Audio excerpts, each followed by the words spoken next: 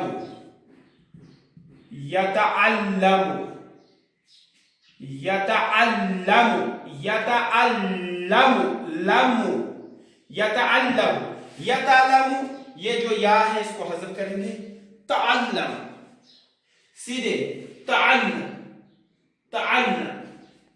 شاباش. اچھا، اب جو اس کا یہ ادھر ہم نے تنصر کو عنصر بنایا، تنصران کا بنے گا عنصر، عنصرا، عنصرو، عنصری، ایسے بنے گا.